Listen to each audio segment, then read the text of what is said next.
السلام عليكم ورحمة الله وبركاته. بسم الله الرحمن الرحيم، والصلاة والسلام على أشرف المرسلين سيدنا محمد عليه أفضل الصلاة والسلام. في الفيديو ده إن شاء الله هنعرف يعني إيه سيمي كولون اللي إحنا قاعدين نكتبه إيه من ساعة ما بدأنا الكورس، مش فاهمين ده ووظيفته إيه في لغة الجافا.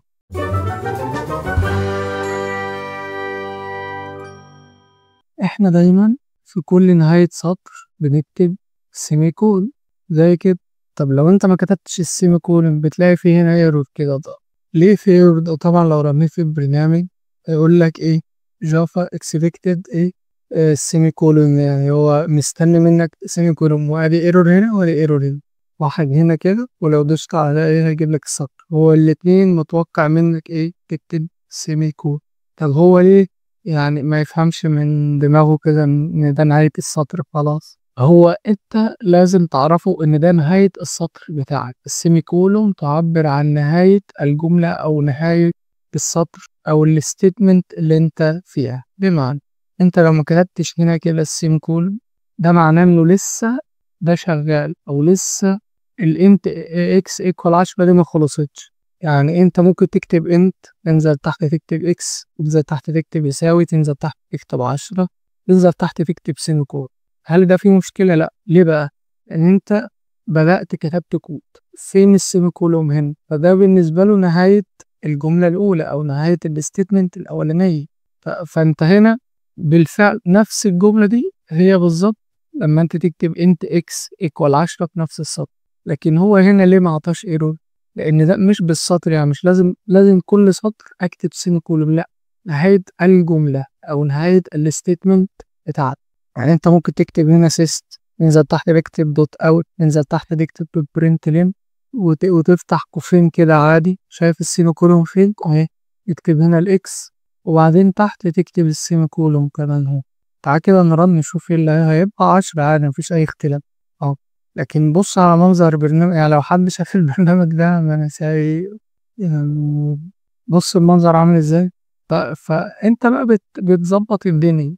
يعني لو في ستيتمنت كبيرة، لأن أنت ممكن تكتب سطر كبير ممكن ياخد منك سطرين تلاتة. كنت تكتب جملة كونديشن معين ياخد منك سطرين تلاتة، فتبدأ تنظم. وقت ما تخلص الكود أو الستيتمنت دي بتحط سيمي كولوم بتاعه.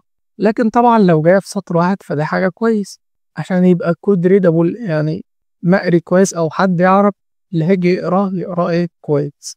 فاحنا فهمنا ليه بنكتب سيمي كولوم، لان احنا بنعرفه ان دي نهاية الجملة اللي احنا فيها، اللي احنا بدأناها. طيب انت بيبدأ جملة جديدة لما تديله ايه السيمي كولوم. يعني انت لو كتبت له السيمي كولوم هو كده بيبدأ جملة ايه جديدة. انت اكس ايكوال 10 سيمي كولوم، انت واي ايكوال 10 سيمي كولوم. هو ده اوريدي، ده بالنسبة له ايه جملة، وده جملة، مع ان الاتنين في نفس السطر. ممكن نكتب جنبيه سيستم اوت دوت برنت لين اكس، ونكتب جنبيها سيستم دوت اوت دوت برنت لين واي. وخلي بالك ان كل واحدة بينها ايه سيميكولون. تعال نطبع كام؟ هيطبع 10 10 واي، خلينا نخلي الواي ب20 عشان نشوف الاختلاف. يعني 10 و20. هو بالفعل كل ده اصلا احنا ممكن نكتبه 4 سطور، بس احنا كتبناه في سطر واحد. بس الافضل طبعا 4 سطور، لان احنا بنفضل ان كل ستيتمنت بسيميكولون في سطر واحد. لكن هل ده غلط؟ لا، مش غلط. هو فرق ما بينهم ازاي؟ اول ما انت كتبت سيمي كولوم فعارف ان ده جمله بعديها، واول ما كتبت هنا سيمي فعارف ان ده كله كده بعديها. لكن الافضل طبعا كل حاجه في سطر كده بتبقى ايه مقريه اكتر، وحتى بتمشي. احنا اتفقنا ان لاين باي لاين. فانت هنا لو عرفت الاكس، لو عرفت الواي بعد ما عملت البرنت لين، هو مش هيشوفها، لان هو بالنسبه له ايه الكود معمول كده تحت بعض. لازم تكتبها قبل ايه، قبل برنت كده. يعني ده شايف كل الحاجات اللي فوق، لكن مش شايف اي حاجة ايه تحتيه زي ما اتفق. وبس كده، ده كان الفيديو. ان شاء الله اشوفكم في فيديو جديد، والسلام عليكم ورحمة الله وبركاته.